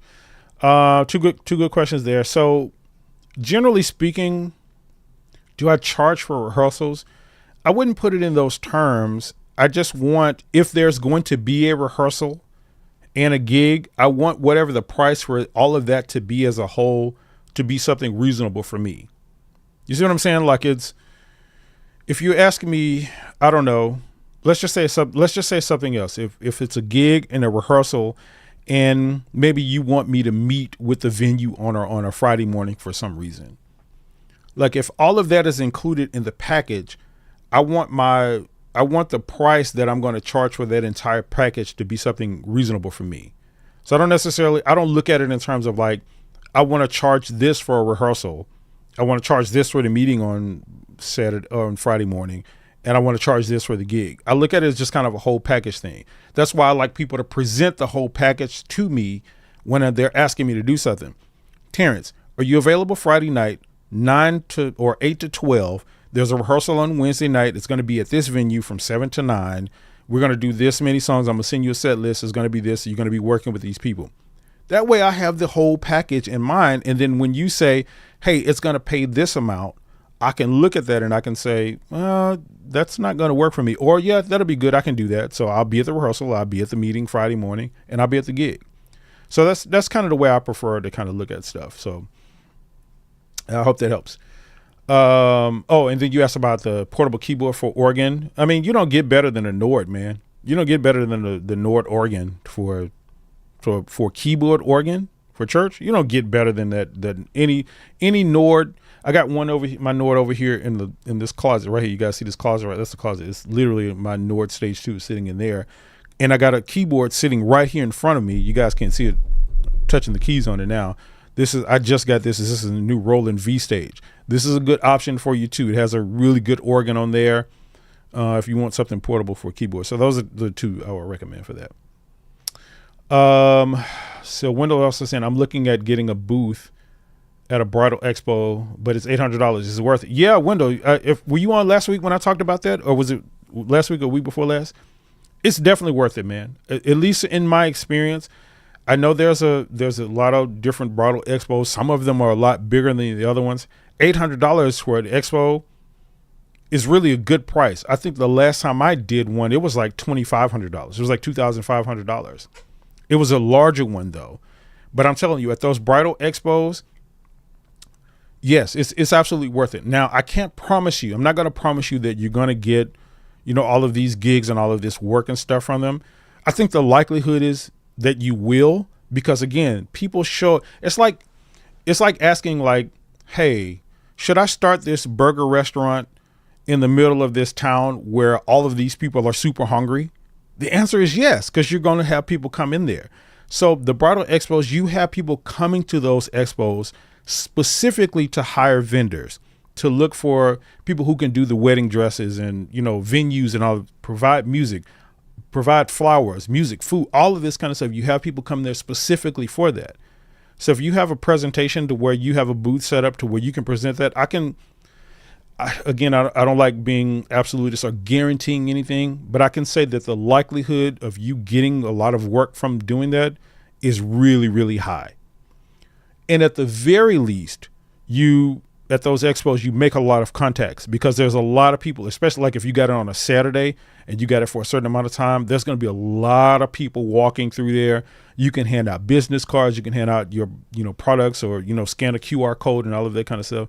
So yeah, bridal expos is definitely one of those good ways to not only get your name out there, but definitely get some gigs too. Or you can just think of that $800 as an investment in your marketing and in what you're doing. Even if you don't get a direct result from there, I mean, you get that $800 will be taken care of just from one bridal gig easily.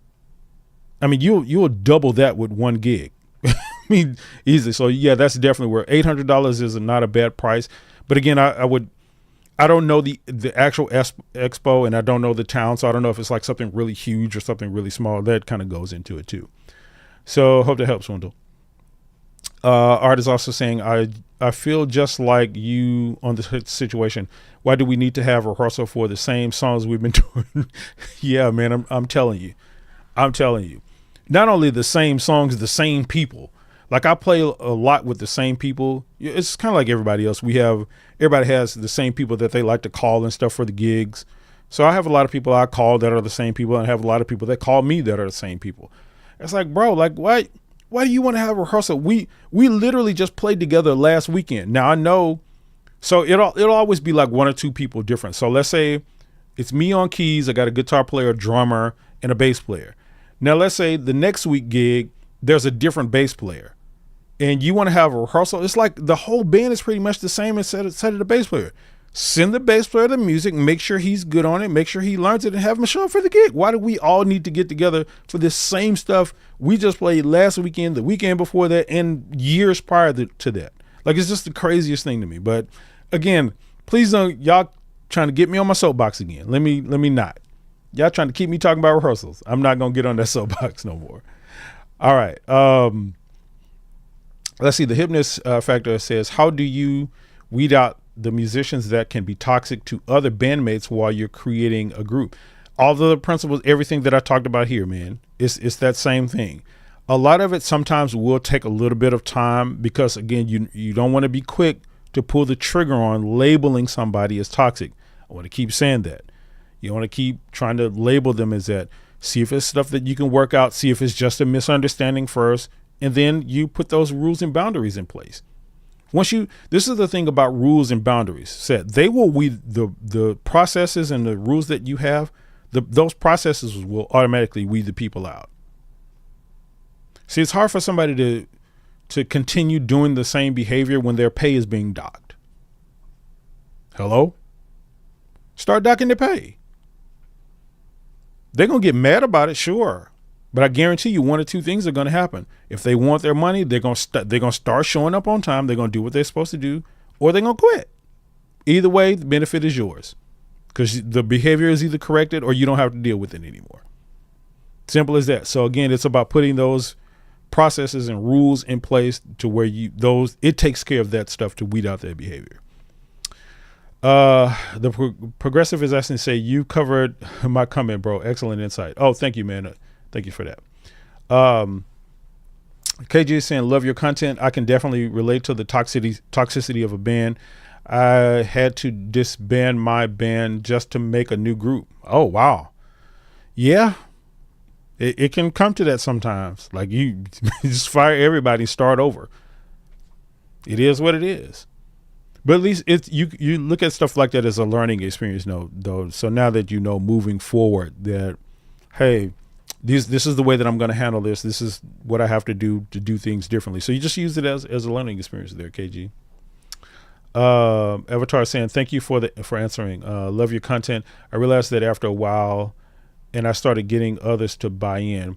Recently shot the band's promotional video. Thanks for answering. Yeah, my pleasure, man. That's a good thing. It's so funny you bring that up. We just shot another video. So I was telling you guys about the meeting I had with some of my band members about some things that we wanted to correct.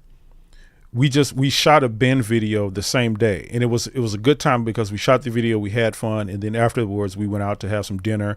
So at that dinner, I sat down and talked to them about it, and like I said, they were very receptive. It was a really, really good. We had a really good time and all of that kind of stuff. So it worked out like that. So yeah, let me go up. These comments keep scrolling down. Let me see. So yeah, Avatar, my pleasure for asking. I really do hope it helps you out, man. See, Art is asking, I know a church like that. They have their rehearsal on Thursday, and then they do a sound check and a mini rehearsal before the congregation starts coming in. Yeah, and like I say, I want to be as empathetic to it as possible. I do get in a lot of these, especially like these larger churches, where you got a lot of different moving pieces. I mean, you got to worry about even getting there to get a good parking space because the church is going to be full if you get there late. You got a lot of people changing roles and all of this kind of stuff, different singers, different musicians, and all of that kind of stuff. So there's an extent I get to having a little bit of something like that in place. Hey, make sure you get here like 30, 40 minutes early or whatever, so that we lock this stuff in. We make sure you're set, you're good to go. So when we're ready to start, we can start. I understand that. But just the practice of like a lot of these, I know some church services where they start their church service at like 9:30 on a Sunday morning, and they want everybody there at 6:30 a.m., 3 hours before the church service starts. I know some that are a little less than that, like maybe 2 hours or hour and a half and stuff like that. But even those things are extreme to me. They're very extreme. Anything really outside of an hour, to me, as long as everybody is there at that hour on time, we can do a quick check just to make sure everybody's in-ears are good and all of that kind of stuff. And, hey. But again, I'm avoiding getting back on the soapbox. All right. Eric is saying, I'm starting a new cover band right now. The techniques I've used are to get a sample set list ahead of time so that people can select in or out based on their interest in the genre. Yeah. Also making, yeah. That's not a bad idea, Eric. That way, because you are kind of communicating what kind of band you are when you put this music on your set list. If you got a bunch of rock music on your set list and people don't want to play rock music, they kind of weed themselves out. They say this is not a band for me, or they weed themselves in. It's like, yeah, I love this kind of music. So that's not a bad idea. I would say though, if you are, I don't think you should just use the set list in and of itself to accomplish that goal. Make sure you are communicating any of the other stuff too. Yeah, this is going to be this kind of music, but we're also going to add this, some hip hop music or whatever, the jazz music or whatever else in from time to time. Make sure you're communicating those things too, so people don't just automatically see you as something you may not want them to see you as. And then Eric is also saying, okay, that was the second part of it. Also making it clear how often we intend to gig, minimal travel, and making it clear that we're only rehearsing as needed to be gig ready and not using rehearsal as a social function for the band. Make it as clear. I don't know if it's a third part, if it's going down there, but yeah, that those things are not bad ideas either. That's communicating specifics. That's always a good thing. Hey, this is what we're going to be doing. This is what we're not going to be doing. This is all of this kind of stuff.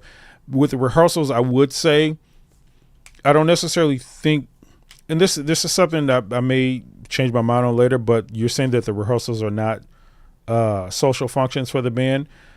I don't know if that's a good idea. I think you may want to make those rehearsals as social as possible. Now, what I'm saying there is I'm not talking about people just coming in and willy-nilly and all of this kind of stuff, and then you get to the music when you get to it. I'm just saying let the rehearsal have some kind of leeway, some breathing room for people to talk and socialize, because that brings in the camaraderie with your band, and that's going to go into the musicianship with everybody playing with each other. I'm telling you, it's always a good thing when you have two people The reason if I get called for a gig now, I already have the bass player and the drummer and the guitar player in mind that I'm going to call, and the vocalist that I'm going to call to do this gig with me. They're going to be first on my list. Why? Because I'm social with them. I have camaraderie with them. We have relationship. We've been playing together all of this time, and that's been built through that. Those social things that we're talking about in rehearsals, playing and laughing, making a joke here and there and stuff like that. That has gone into our relationship of being able to work well together, me being able to trust them being able to trust me, and all of this kind of stuff. It has gone into that. So I wouldn't X that out, X the social part of it out together. You can run these rehearsals as sort of a tight ship if you want to, and just say, hey, these rehearsals, we're going to go through these songs, no talking and all of that kind of stuff. I'm not sure if that's the extreme you were going to or not, but I would just consider that when you're thinking about how you want your rehearsals to be. And then Eric is saying possibly up front to filter out people not doing what we're doing. Was that a part of another comment? Okay, yeah, that was the third part of your comment. Make it as clear as possible up front to filter out people not into what we're doing. Yeah, that's kind of what I was just talking about.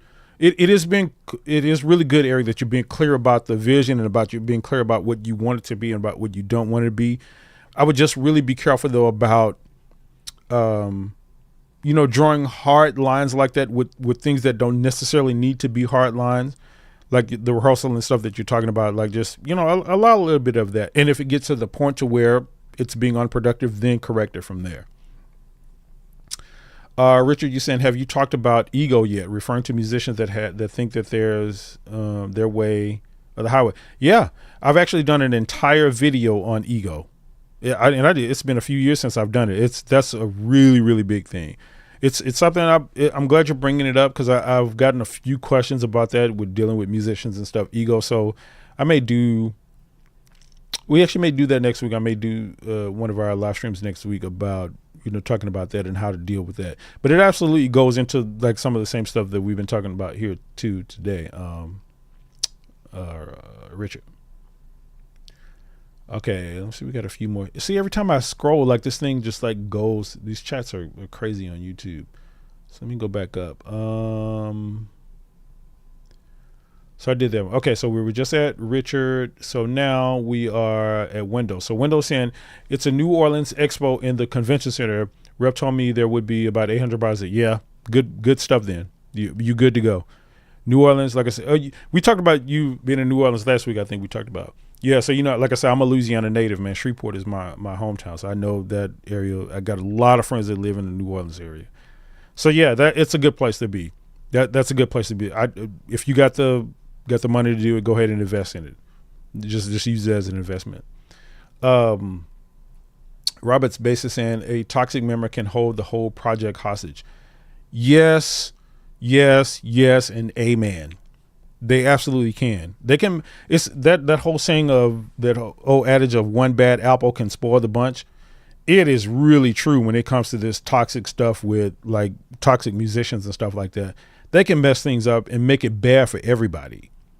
I've seen it happen multiple times. And it was, like I said, the person we had to let go in my band a couple of years ago, it had got to that point to where it was starting to affect everything negatively. I mean, even it got to the point to where even just them being there, they just brought this like a negative even when nothing specifically was happening, like the times where they were on time and doing what they were supposed to do, they just had a negative energy about them that just kind of everybody was just like, ugh, like, you know what I mean? Like, and it just brought the morale of the entire band down. So yeah, it definitely can do that, can hold the whole project hostage.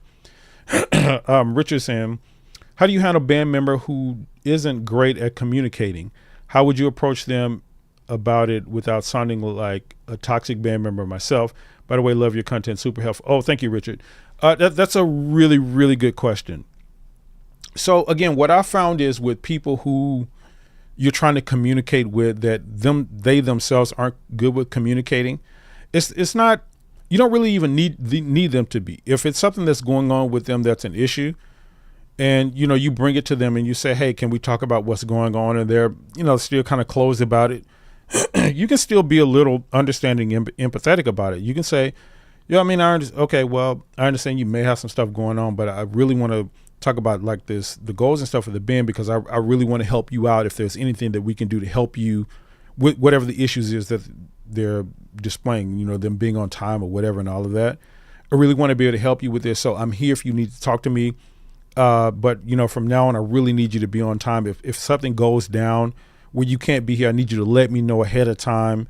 So just communicate, just shoot me a quick text message or something like that. Just give them as much sort of rope as you can to help them be successful and help them correct the issue. That's what I would say. Even if they're not saying, hey, I mean, I can't be on time because it is, or they're just being closed about it, just give them a little bit of leeway and then say, again, putting the consequences in place and just letting them know gently as you can and saying that, hey man, like I'm giving you this, I want to just let me know if there's anything I can do. I'm here to help, whatever, but we can't continue to let this happen. So if it gets to the point to where this keeps happening, we're going to have to come back and talk about this again. And then, we may have to establish some consequences for it. So cool. Shake hands. Cool. Let's go about our business kind of thing. So, I mean, there's only so much you can do with people who don't want to communicate back to you. So that's probably as far as you can go with it. But hope that helps, Richard. Felipe is saying, let me get a sip of water here, guys. My mouth is getting a little dry.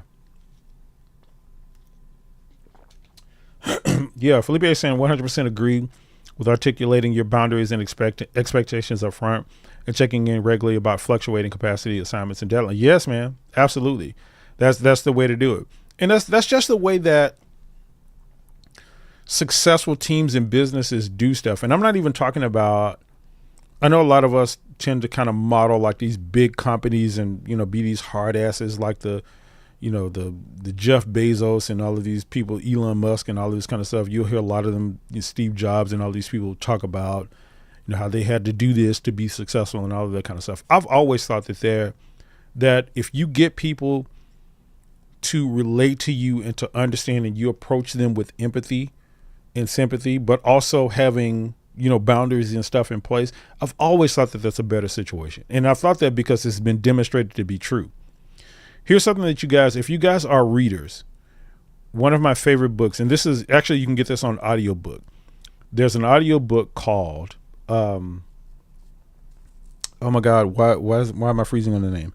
It's by an author called Brene Brown, Dr. Brene Brown. She's actually a college professor. She actually lives here in my city too. I got it now. The name of the book is called The Power of Vulnerability. The Power of Vulnerability. If you guys are on the Audible, like the Audible app, and you like those kind of apps, you can get it on Audible. But I highly recommend you reading that book. She breaks down some research about, and she does it in the most entertaining way ever. It's like it's literally in one of my top 5 favorite books of all times. But she breaks down being vulnerable and how to relate to people and like the results of that through research. So over time, like she studied this stuff to see how people react to like certain situations and stuff that we talking about, like how to approach people, how to communicate with people. And time after time after time, it has demonstrated that like the stuff that we're talking about here about approaching people in a certain way and being empathetic to it, that in almost all of the cases, you get better results out of what you're trying to achieve and, even building stronger relationships through these approaches. So yeah, this definitely, Felipe, that's just definitely setting the boundaries and everything are good, what we're talking about. The Progressive Beast is saying, do you have any charts for standard charges for your gigs? And based on the type of gig, I think we're all better off as bands and musicians when our charges are standardized. Yeah, I do. So to answer your question is I do.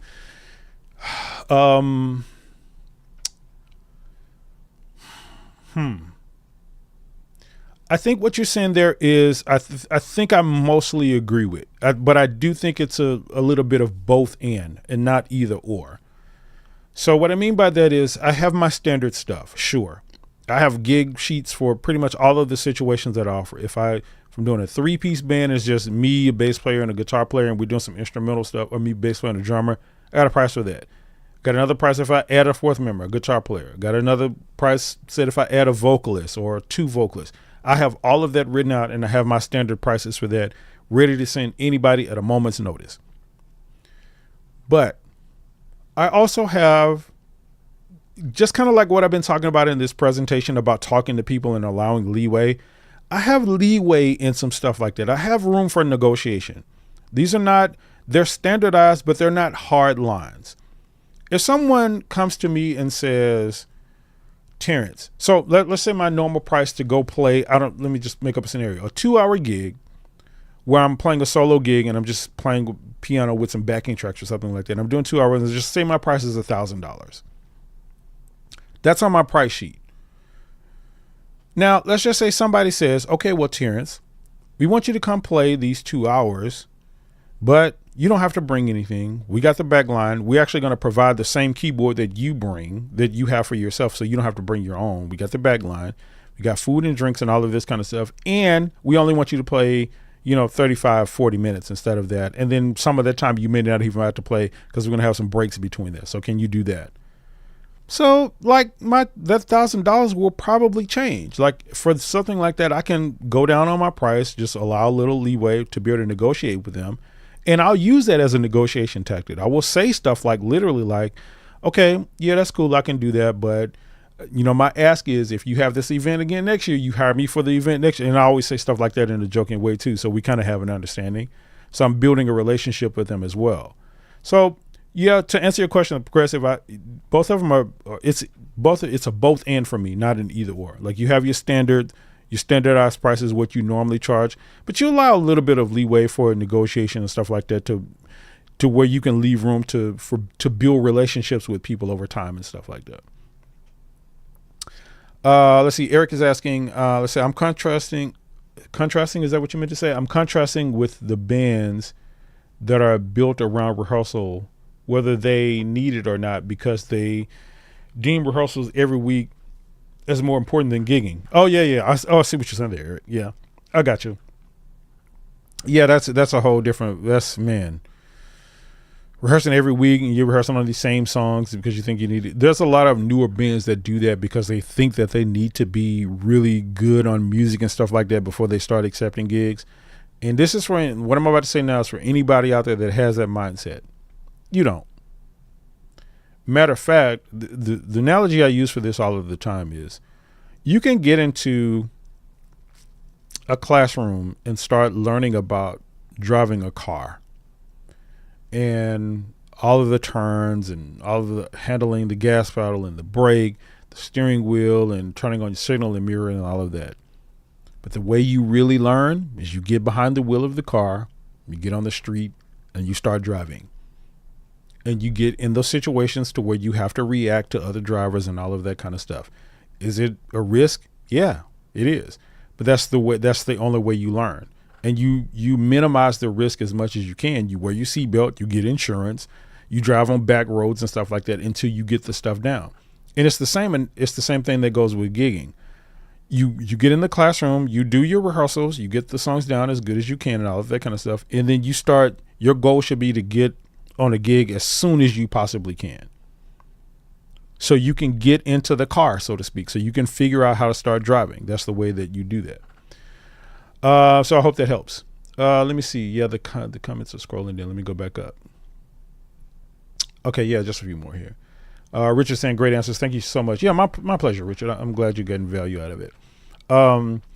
Dr. Hudson is saying, I didn't know you were from Shreveport. Nope. Yep. I'm Gamma Psi Follow 82. You are kidding. I graduated from Grambling State University. You are kidding. You Gamma Psi, man? Yeah, I'm a Grambling alum, man. Gram fam. I didn't know that too, man. Good to have you here. You say enjoy your videos. I listen for my daughter, church music. Oh, cool, man. Cool. Good to hear. That's cool. So my frat brother and we graduated. You went to the same. You Gamma Psi, man. 82. Yeah, I went to. I didn't get to Grambling until '95. I'm a world fame and everything, man. I was in the band there and everything, man. So yeah, we probably know a lot of the same people. I would be curious if you know quite a few people that I know. So yeah, we should connect, man, and talk. Felipe is saying, thank you for great content as a band leader, leading with empathy, kindness, and respect, and accountability is most important. Yes, forever and ever. Amen. Felipe. Yes. Thank you, man. Thank you for being here. And I'm glad this is able to help. Felipe has also said, can you talk about your approach for establishing positive, responsible, and respectful culture as a band leader? I know that takes time. How do you do so if you're stepping into a new band? Yeah, man. It's a really good question too. Establishing the culture is something. It is something that takes time. It's really just by being everything that I've talked about here today, man. Just by continuing to strive to be the poster child for what you want to see in your band. I'll give you an example of what I'm talking. Like I said, we got a lot of church musicians here. I play for quite a few churches, man, where you have like the church leaders who are trying to create a culture in that church that they themselves don't demonstrate. And it's always gone bad. Always. And I'm not 100% of the time. It's never worked out the way that they wanted to do it because they themselves were trying to be something. They were trying to do as I tell you to do, not as I say. Or not as I do. Is this how I go? Do as I say and not as I do. That's the saying. That's what they were trying to do. So they weren't demonstrating their behavior. And when I tell you the culture all of the time, it comes from the top down.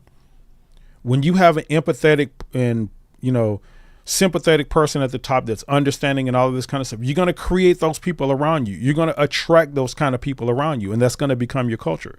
Whereas if you're the arrogant asshole person that thinks everything is about them, you're going to attract people that's like that too. So creating a culture it's really simple. Again, it's the time factor that's the biggest thing. It's about the consistency of demonstrating that behavior that you want to see in your band or in the team that you're trying to create over time and consistently demonstrating that. And the thing about it, you're going to be tested by it. You're going to be really tested by it. People will test your patience. You're going to get tired, all of that kind of stuff. But the more consistent that you can do that and you demonstrate those things, you'll get the right people around you. It happens every time. People are attracted. You guys hear me talk about it a lot in the videos that people are attracted to people that are like them. We all want to be around more people that are like us. We want to see ourselves in other people, like everything down from even physical features. Like I was having a conversation with someone not too long ago about, if you wear your hair a certain way, I know a lot of guys here, but I'm talking about kind of women now. If as a woman, if you wear your hair a certain way and you see another woman who has a similar hairstyle or the same as that one, those two people are more likely to connect over a hairstyle. That just demonstrates how we want to be around people that are like us. So what that means for us is when you're demonstrating that behavior, you're going to attract those people that like that behavior and demonstrate the same behavior. So that's the way to build a culture, man. You just, like I said, just over time, you consistently do that over time and it'll come. You'll attract the right people. Dr. Hudson, you're saying I know. So have we, okay. So we'll talk. We need to see if we've connected before and if we've, like I said, know some of the same people. Calvin is saying, thank you for the info. I'm a musician in Manchester, England, and the principles you discuss here are applicable here too. Yeah, man, they're universal. And also thank you for being here, man, from Manchester. That's really cool. It's still never lost on me that a lot of people that you can get on the internet now. I'm sitting here in my room on the internet and people from around the world are watching. That's never lost on me. I'm always grateful for that. So yeah, thank you for being here, man. Yeah, and the principles here are definitely universal. Wow, you sent Dr. Larry Pennell. Yeah, Larry Pennell is a member of your church, speaks highly of you. Oh, okay. Yeah. Dr. Pennell, man. He was one of my professors while I was there at Grambling. I love Dr. Pennell, man. He's really good. He used to call me Cooper Road. That was just his nickname for me. And you know what that means too.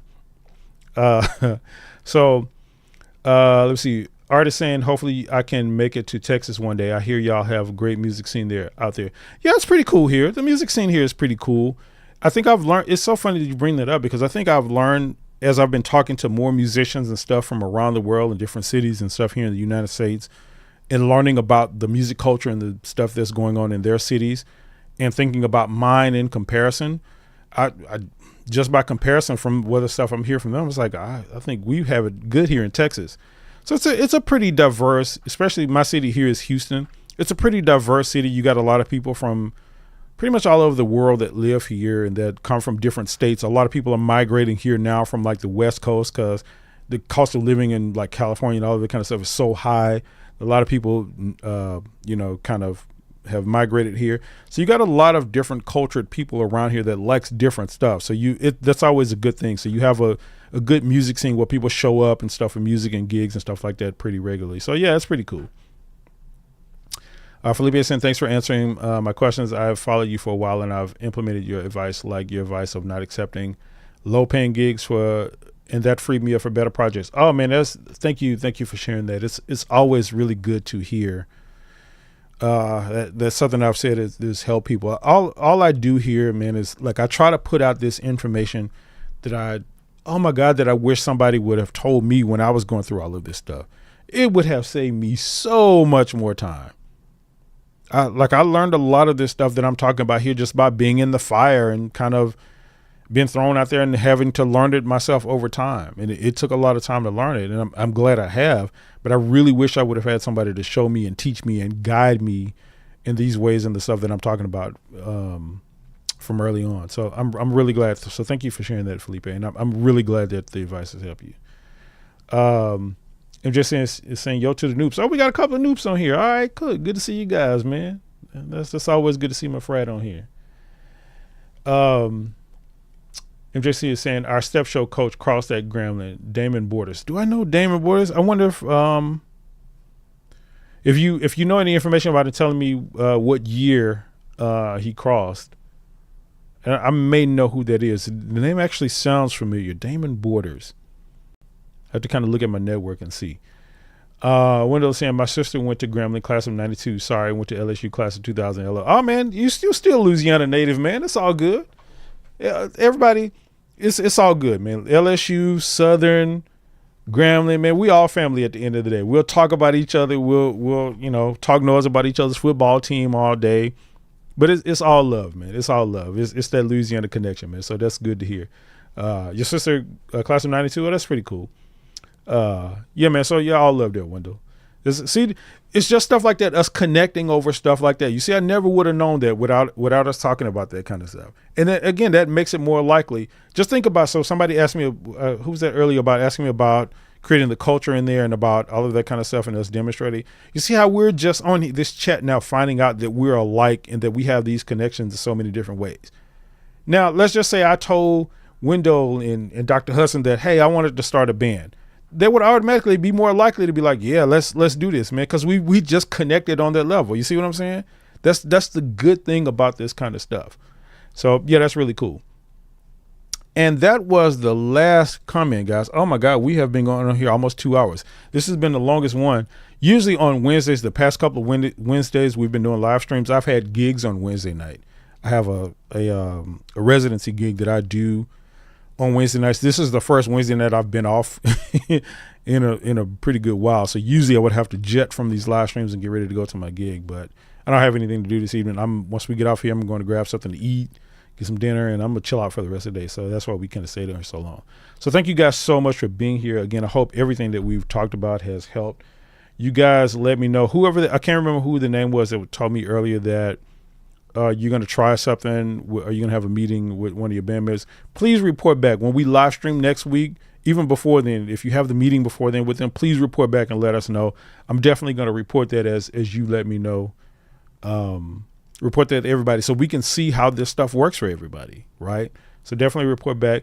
Again, if you guys have any other questions and stuff about anything that we've talked about here today, if you want to see any of the videos or any topics that you want discussed in future videos, you guys let me know, drop them in the comments. We'll definitely be talking about that.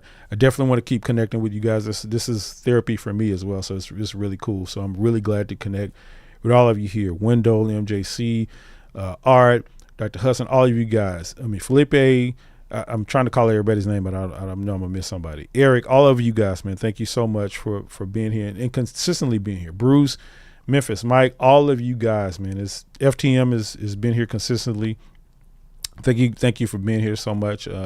We'll continue to keep this going, man. I want to build this community as big as we can, man, and get a lot of people in here to help us all learn and grow together. Like I said, I'm talking about this stuff, but I'm still in the trenches too. I'm learning and growing and stuff every day, and the feedback and stuff that we get and we talk about with you guys, I really appreciate it, and helps me learn and grow too. So, Jeanette, MRC, Duranio, I said one to Rob, all you guys, OSD. So I'm sorry. I know I'm trying to call out names and I'm gonna miss somebody because I can't get everybody. Grimrock.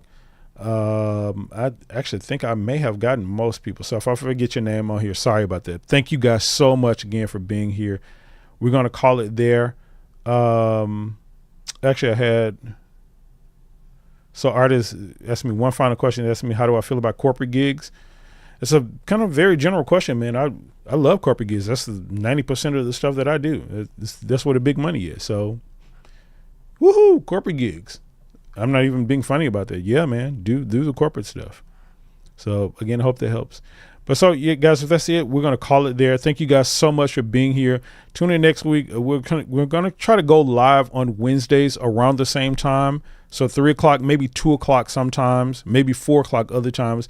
But somewhere within that time frame, we'll try to be live every week. So, guys, put that on your calendar so you'll know when we're going live. I'll send out emails. And if you guys aren't on my email list, make sure you get on my email list and all of that so you know, because I send out emails about it.